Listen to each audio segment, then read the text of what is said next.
शव्वाल के 6 रोज़ों से मुताल्लिक ये पूछा जा रहा है कि इन रोज़ों को एक साथ रखना चाहिए या वक्फ़े वक्फ़े से इनको रख सकते हैं। तो देखिए, ये फ़जीलत शव्वाल के महीने यानी पूरे महीने के लिए कि उसमें आप कभी भी ये 6 रोज़े रखेंगे, आपको इंशाअल्लाह वल अज़ीज़ ये फ़जीलत मिलेगी। यकुम शव्वाल जिसे ईद का दिन जिसे हम कहते हैं, तो इस दिन रोज़ा रखना हराम है।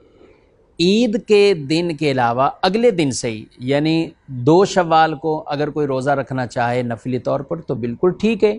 बाज़ लोग 2 से लेकर लगातार 6 रोज़े रखते हैं, ये भी जायज़ है। अलबत्ता ज़्यादा बेहतर ये है, फजीलत ये है कि अफजल काम ये है कि इसे हम वक्फ़े वक्फ़े से रखें, यानी अलग अलग करके रखें, एक साथ ना रखें। एक साथ अगर कोई शव्वाल के 6 रोज़े रखता है जायज़ है, फजीलत मिलेगी, लेकिन ज़्यादा अफजल वो ये है कि इनको अलग अलग करके रखें। तो यूँ भी हो सकता है कि आप पहले हफ्ते में 2 रख लें, फिर 2 रख लें, फिर 2 रख लें, इस तरह भी हो सकता है।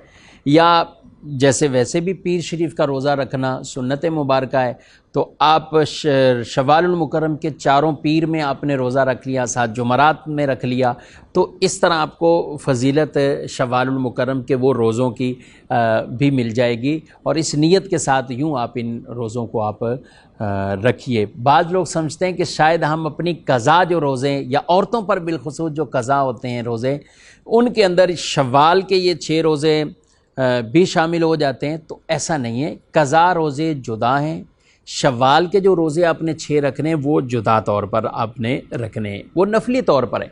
तो क़ज़ा जिस पर फ़र्ज़ रोज़े क़ज़ा हो, जैसे बहुत सी औरतों पर कुछ न कुछ उनके रोज़े क़ज़ा हो जाते हैं, तो वो अपने क़ज़ा की अलग क़ज़ा की नीयत से रोज़े रखेंगे।